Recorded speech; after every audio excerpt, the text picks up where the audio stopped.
ओम सूर्यदेवाय नमः।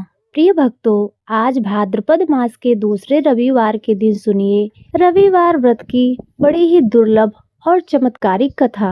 इस कथा को सुनने मात्र से भक्तों की सभी मनोकामनाएं स्वतः ही पूर्ण हो जाती हैं। तो चलिए इस पवित्र कथा का आरंभ करते हैं। पुराने समय की बात है। एक साहूकार और उसकी पत्नी एक छोटे से नगर में रहते थे। उसकी जीवन शैली समृद्ध थी, लेकिन एक गहरा दुख उनके मन में छिपा था। उनके कोई संतान नहीं थी। साहूकारनी का मन अक्सर उदास रहता था, क्योंकि वह अपनी गोद में एक नन्हा बच्चा खिलाने का सुख पाना चाहती थी। वह अपने घर के आंगन में घूमती और अक्सर दूसरी माताओं को उनके बच्चों के साथ देखती आहें भरती। एक दिन की बात है, साहूकारनी अपने आंगन में बैठी थी। तभी एक चिड़िया उसके पास आकर बैठ गई। चिड़िया ने मीठी बोली में उससे पूछा, हे साहूकारनी, तुम इतनी उदास क्यों हो? साहूकारनी ने दुख भरे स्वर में कहा, चिड़िया रानी, मेरे पास सब कुछ है, धन दौलत सुख सुविधा, पर मेरे जीवन में एक खालीपन है। मेरी कोई संतान नहीं है। चिड़िया ने उस दुख को महसूस किया और बोली, तुम्हारे बच्चे नहीं हैं, इसलिए मैं तुम्हारे हाथ से भोजन नहीं खा सकती। चिड़िया की यह बात सुनकर साहूकारनी को बहुत दुख हुआ। उसे लगा कि उसकी कमी इतनी बड़ी है कि एक छोटा सा पक्षी भी उसके हाथ से भोजन नहीं कर सकता। इस घटना ने उसके मन में एक नया संकल्प जगाया। उसने अपने पति को इस बारे में बताया। साहूकार भी अपनी पत्नी के दुख को समझता था। दोनों ने मिलकर निर्णय लिया कि वे भगवान सूर्यदेव की आराधना करेंगे, जो जीवन में प्रकाश के दाता हैं। इसके बाद साहूकार और साहूकारनी ने पूरी श्रद्धा और भक्ति के साथ सूर्यदेव की पूजा शुरू कर दी। वे हर दिन सूर्योदय से पहले उठकर स्नान करते और फिर सूर्य देवता के सामने बैठकर उनकी स्तुति करते। उनकी यह तपस्या पूरे 12 साल तक चली। उनकी भक्ति से सूर्यदेव बहुत ही प्रसन्न हुए। एक दिन सूर्यदेव ने उन्हें स्वप्न में दर्शन दिए और कहा, हे साहूकार और साहूकारनी, तुम्हारी निस्वार्थ भक्ति से मैं बहुत प्रसन्न हूँ। मैं तुम्हें एक ऐसी पुत्री का आशीर्वाद देता हूँ जो सर्वगुण संपन्न होगी। वह न केवल रूपवती होगी, बल्कि उसके हृदय में दया, करुणा और सत्य का निवास भी होगा। जब साहूकारनी की गोद में एक सुंदर और तेजस्वी बेटी ने जन्म लिया, तो उनकी खुशी का ठिकाना न रहा। उन्होंने अपनी बेटी का नाम सूर्या रखा, क्योंकि वह सूर्यदेव के आशीर्वाद से जन्मी थी। सूर्या के जन्म से उनके घर में सुख समृद्धि और भी बढ़ गई। साहूकारनी ने अपनी बेटी को बहुत प्यार से पाला। सूर्या बड़ी हो रही थी और उसकी सुंदरता दिन प्रतिदिन बढ़ती जा रही थी। एक दिन जब साहूकारनी अपनी बेटी को सुबह जगाने गई, तो उसने एक अद्भुत दृश्य देखा। जैसे ही सूर्या ने अपने मुंह से जम्हाई ली, उसके मुंह से हीरे मोती की एक धारा बह निकली। साहूकारनी यह देखकर दंग रह गई। वह समझ गई कि यह सूर्यदेव का एक और आशीर्वाद है, लेकिन उसने इस रहस्य को किसी के सामने उजागर नहीं किया, यहाँ तक कि अपने पति से भी नहीं। समय बीतता गया और सूर्या विवाह योग्य हो गई। साहूकार और साहूकारनी ने अपनी बेटी के लिए एक योग्य वर की तलाश शुरू कर दी। हालांकि साहूकारनी के मन में एक अजीब विचार था। वह चाहती थी कि उसकी बेटी का विवाह एक ऐसे लड़के से हो जो गरीब हो और जिसे वह घर जमाई बनाकर अपने पास रख सके। वह चाहती थी कि सूर्या का यह रहस्य केवल उसके पास ही रहे और वह इन हीरे मोतियों का लाभ उठा सके। आखिरकार उन्हें एक गरीब लेकिन सुशील और मेहनती लड़का मिला। साहूकारनी ने अपनी योजना के अनुसार उस लड़के से अपनी बेटी का विवाह कर दिया और उसे अपने घर में ही रहने के लिए कहा। साहूकारनी ने अपने दामाद से कहा, बेटा, मेरी बेटी बहुत नाजुक है, मैं उसे हर सुबह खुद ही जगाऊंगी, तुम उसे कभी मत जगाना। दामाद ने अपनी सास की बात मान ली। वह स्वभाव से बहुत सीधा और अपनी पत्नी से बहुत प्रेम करता था। कई दिन तक साहूकारनी सुबह सबसे पहले उठकर अपनी बेटी को जगाती रही और चुपचाप उसके मुंह से निकलने वाले हीरे मोती इकट्ठा करती रही। लेकिन एक दिन साहूकारनी किसी काम में उलझ गई और उसे सुबह उठने में देर हो गई। इधर दामाद सुबह जल्दी उठ गया और उसने देखा कि उसकी पत्नी अभी तक सो रही है। उसे अपनी पत्नी पर दया आ गई और उसने सोचा, आज मैं ही अपनी पत्नी को जगा देता हूँ। दामाद ने अपनी पत्नी को प्यार से उठाया। जैसे ही सूर्या ने आंखें खोली और जम्हाई ली, उसके मुंह से हीरे मोतियों की एक धारा निकली। दामाद यह देखकर आश्चर्यचकित रह गया। उसे तुरंत ही सारी बात समझ में आ गई। उसे पता चला कि उसकी सास ने क्यों उसे अपनी पत्नी को जगाने से मना किया था और क्यों उसे घर जमाई बनाकर रखा था। उसे अपनी पत्नी के रहस्य के बारे में पता चला तो उसने यह बात किसी को नहीं बताई। जब साहूकारनी वहां पहुंची तो उसने अपनी बेटी को जगा हुआ पाया और अपने दामाद को वहीं पाया। उसने तुरंत ही समझ लिया कि उसके दामाद को सारी सच्चाई पता चल गई है। उसका लालच उस पर हावी हो गया। उसे लगा कि यदि यह बात फैल गई तो उसकी दौलत छिन जाएगी और उसका भेद खुल जाएगा। लालच के अंधकार में उसने एक जघन्य अपराध करने का मन बना लिया। एक दिन जब दामाद और सूर्या एक सुनसान जगह पर जा रहे थे तो साहूकारनी ने चुपके से उनका पीछा किया। उसने मौका देखकर अपने दामाद पर वार कर दिया और उसका सिर धड़ से अलग कर दिया।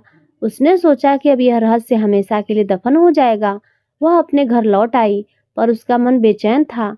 उधर सूर्यदेव अपनी भक्त की बेटी और उसके निर्दोष पति के साथ हुए इस अन्याय को देख रहे थे। उन्होंने एक ब्राह्मण का रूप धारण किया और उस स्थान पर पहुंचे जहां दामाद का शरीर पड़ा था। ब्राह्मण रूपी सूर्यदेव ने साहूकारनी को उसके घर से बुलाया और उसके दामाद का कटा हुआ सिर वापस लाने के लिए कहा। साहूकारनी ने डर के मारे सिर लाकर ब्राह्मण को दे दिया। सूर्यदेव ने ब्राह्मण रूप में उस सिर को उसके शरीर से जोड़ दिया और अपने दैवीय शक्ति से उसे फिर से जीवित कर दिया। जब दामाद वापस लौटा तो उसकी पत्नी ने उसे देखकर कहा, आप कहाँ थे? मैं सुबह से आपका इंतजार कर रही थी। दामाद ने अपनी पत्नी को सारी घटना बताई। उसने उसे अपनी सास के लालच, उसके द्वारा दिए गए अपराध और सूर्यदेव की कृपा से मिले जीवन के बारे में विस्तार से समझाया। सूर्या यह सुनकर बहुत दुखी हुई। उसे अपनी माँ के इस घिनौने कृत्य पर बहुत शर्म आई। उसने महसूस किया कि उसका जीवन अपनी माँ के लालच के कारण खतरे में था और उसकी माँ ने केवल अपनी स्वार्थ सिद्धि के लिए ऐसा किया था। दोनों पति पत्नी ने निर्णय लिया कि वे अब इस घर में नहीं रहेंगे। उन्होंने अपनी सारी संपत्ति और सुख सुविधाओं को छोड़कर अपने ससुराल जाने का फैसला किया। उन्होंने अपनी माँ के लालच और गलत कामों का त्याग कर दिया और एक नया जीवन शुरू करने का निर्णय लिया जिसमें प्रेम और सच्चाई का राज था। इस घटना के बाद साहूकार और साहूकारनी अकेले रह गए। साहूकारनी को अपनी गलती का एहसास हुआ लेकिन अब बहुत देर हो चुकी थी। उसे अपने किए पर बहुत पछतावा हुआ पर उसके लालच ने उसके जीवन के सबसे अनमोल रिश्ते, उसकी बेटी और दामाद को ही उससे छीन लिया था। प्रिय भक्तों, अब आइए सुनते हैं रविवार व्रत की दूसरी कथा। पुराने समय की बात है। एक गांव में दो भाई अशोक और सुरेश रहते थे। उनमें से बड़ा भाई अशोक बहुत सीधा साधा था। उसकी पत्नी गीता भी बहुत सीधी थी। यह परिवार सूर्यवंशी था, इसीलिए वे सूर्य देवता को अपना कुल देवता मानकर उनकी पूजा करते थे। गीता हर दिन सूर्य भगवान की पूजा करती और उन्हें जल चढ़ाती थी। साथ ही वह रविवार के व्रत भी रखती थी। इसके विपरीत सुरेश की पत्नी रंजना नए विचारों की थी। वह पूजा पाठ में बिल्कुल विश्वास नहीं रखती थी। सुरेश भी सीधा था लेकिन रंजना के समझाने पर भी वह पूजा नहीं किया करती थी। सुरेश उसे समझाता कि ऐसा न करने से सूर्य भगवान, जो कि हमारे कुल देवता है, नाराज हो जाएंगे, पर वह नहीं मानती और अपनी जेठानी को अनपढ़ गंवार कहकर उसका मजाक उड़ाया करती थी। दोनों भाई एक साथ रहते थे, एक ही साथ काम करते थे, घर में सुख शांति थी। लेकिन एक दिन रंजना की किसी बात पर गीता से लड़ाई हो गई। वह सुरेश से कहने लगी कि वह यहाँ नहीं रहेगी। सभी ने उसे बहुत समझाया पर वह नहीं मानी और घर, खेत, रुपए, पैसे आदि का बंटवारा करवा दिया। अब दोनों भाई अलग रहने लगे। आज रविवार के दिन गीता ने व्रत रखा था। शाम को उसने सूर्य भगवान की पूजा की और जल चढ़ाया। उसी समय रंजना वहां आई और कहने लगी, यदि तुम्हारे सूर्य भगवान इतने ही सच्चे हैं तो शाम होते ही मुंह छुपाकर भाग क्यों जाते हैं और जब भी बादल आते हैं तो वे उनके पीछे क्यों छुप जाते हैं? मैं तो ऐसे ही भगवान की पूजा नहीं करती। गीता ने उसे बहुत समझाया पर वह नहीं मानी और गीता व सूर्य भगवान की हंसी उड़ाते हुए अपने घर चली गई। गीता को बहुत दुख हुआ। उसे डर भी था कि यदि कुल देवता नाराज हो गए तो परिवार पर बहुत संकट आ सकता है। रात को जब गीता सो रही थी तो सपने में उसे सूर्य भगवान ने दर्शन दिए और कहा, मैं तुम्हारी भक्ति से बहुत प्रसन्न हूँ, मांगो, क्या मांगती हो? तब गीता ने कहा, भगवान, मेरी देवरानी नासमझ है, उसके कारण आप रुष्ट न हो, उसे क्षमा कर दें। गीता की बात सुनकर सूर्य भगवान अति प्रसन्न हुए और उन्होंने कहा, ठीक है, मैं उसे क्षमा करता हूँ। साथ ही मैं तुम्हें सोने का एक सिक्का देता हूँ, इसे अपने धन के साथ रख देना, तुम्हें कभी भी धन की कमी नहीं होगी। यह कहकर सूर्य भगवान अंतर ध्यान हो गए। सुबह जब गीता उठी तो देखा कि उसके सिरहाने सोने का सिक्का चमक रहा था। उसने अपने पति को सपने के बारे में बताया। अशोक ने सूर्य भगवान को प्रणाम किया और वह सिक्का अपने संदूक में रख दिया। कुछ दिनों बाद जब उन्होंने संदूक खोला तो वह धन और जेवर आदि से भरा था। उनके बीच वह सोने का सिक्का चमक रहा था। दोनों पति पत्नी अमीर हो गए। उन्होंने बहुत बड़ा मकान बनवाया और उसमें सूर्य देवता की एक बड़ी सी प्रतिमा स्थापित की। रंजना को जब यह बात पता लगी तो उसने अपने पति से कहा, आप जाकर पता करो कि उनके पास इतना धन कहाँ से आया। सुरेश ने मना किया, पर रंजना लड़ने लगी। तब सुरेश अशोक के घर गया। दोनों भाई गले मिले और एक दूसरे से बातें करने लगे। सुरेश के पूछने पर अशोक ने उसे सब बता दिया। जब रंजना ने यह सुना तो उसे भी लालच में आकर सूर्य भगवान का व्रत किया, पर उसके मन में जरा भी श्रद्धा नहीं थी। उसने बड़ी मुश्किल से दिन काटा और शाम को व्रत खोला। रात में वह सोई, पर उसे कोई भी सपना नहीं आया। सुबह उठकर देखा तो कोई सिक्का नहीं था। उसे लगा कि उसके जेठ जेठानी उसके पति से झूठ बोला है और भगवान तो होते ही नहीं। इस तरह वह लड़ने के लिए बाहर निकली। तभी वहां एक भिखारी खड़ा था। उसने रंजना से खाना मांगा। रंजना ने उसे डांटकर भगा दिया। इसके बाद वह गीता के घर पहुंची। वहां जाते ही गीता ने उसका स्वागत किया और पूछा कि क्या हुआ। तब रंजना ने उसे सब बता दिया। तब गीता ने हंसकर कहा, भगवान किसी भी रूप में आ सकते हैं। आज भिखारी को तुमने भगा दिया। वे सूर्य देवता ही थे। तुम्हारे यहाँ आने से पहले वे मेरे घर पर भोजन करके असली रूप में प्रकट होकर आशीर्वाद देकर चले गए। तब रंजना को अपनी भूल का एहसास हुआ और उसने वहीं सूर्यदेव की प्रतिमा के पैर पकड़ लिए और माफी मांगने लगी। गीता और रंजना दोनों ने भगवान सूर्यदेव की पूजा की। पूजा के बाद गीता ने वह सोने का सिक्का रंजना को दिया, पर उसने मना कर दिया क्योंकि उसका लालच दूर हो चुका था। उसके बाद जब वह अपने घर वापस आई तो उसका घर भी धन धान्य से भर चुका था। सूर्यदेव इसी प्रकार सदा अपने भक्तों के जीवन में प्रकाश करते रहें। हे सूर्य भगवान, आपको बारंबार प्रणाम है। जैसी कृपा आपने इन भक्तों पर की, वैसी ही कृपा सभी अपने भक्तों पर करना। जो भी इस कहानी को सुन रहे हैं, कह रहे हैं और हुकारा भर रहे हैं, सभी भक्तों को इसी तरह धन धान्य और सुख सुविधाओं से भर देना। तो प्रेम से बोलिए सूर्य भगवान की जय। प्रिय भक्तों, अब आइए सुनते हैं सूर्य देव की चालीसा। श्री सूर्य चालीसा। श्रीरविहरत हो घोरतम अगणित किरण पसारी। वंदन करूं तब चरणन में अर्घ देऊं जलधार। सकल सृष्टि के स्वामी हो सचराचर के नाथ। निश दिन होत तुमसे ही होवत संध्या प्रभात। जय भगवान सूर्य तमहारी। जय खगेश दिनकर शुभकारी। तुम हो सृष्टि के नेत्र स्वरूपा। त्रिगुणधारी त्रय वेद स्वरूपा। तुम ही करता पालक संहारत। भुवन चतुर्दश के संचालक। सुंदर बदन चतुर्भुजधारी। रश्मि रथी तुम गगन बिहारी। चक्र शंख अरु श्वेत कमल धर। वर मुद्रा सोहत चोटे कर। शीस मुकुट कुंडल गलमाला। चारु तिलक तब भाल विशाला। सप्त अश्वरथ अति द्रुत गामी। अरुण सारथी गति अविरामी। रक्त वरण आभूषण धारक। अति प्रिय तो ही लाल पदारथ। सर्वात्मा कहे तुम्हें ऋग्वेदा। मित्र कहे तुमको सब वेदा। पंचदेव में पूजे जाते। मन वांछित फल साधक पाते। द्वादश नाम जाप उद्धारक, रोग शोक अरु कष्ट निवारक। माँ कुंती तब ध्यान लगायो, दानवीर सुत कर्ण सो पायो। राजा युधिष्ठिर तब जस गायो, अक्षय पात्र वो वन में पायो। शस्त्र त्याग अर्जुन अकुरायो, वन आदित्य हृदय से पायो।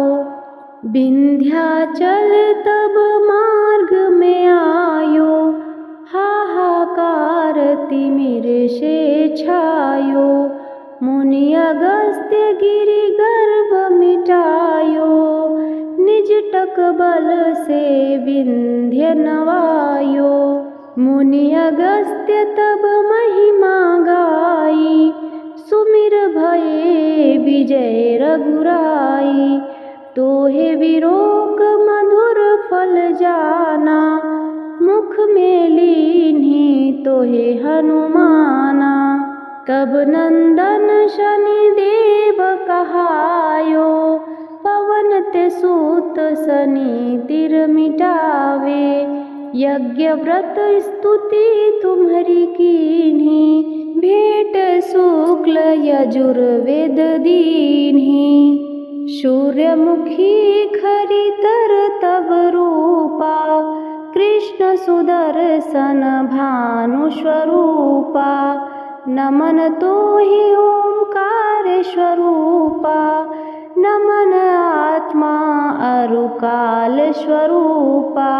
दिग दिगंत तब तेज प्रकाशे, उज्ज्वल रूप तुम्हि आकाशे।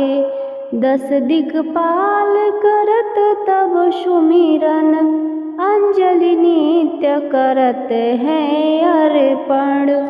त्रिविध ताप हरता तुम भगवन, ज्ञान ज्योति करता तुम भगवन।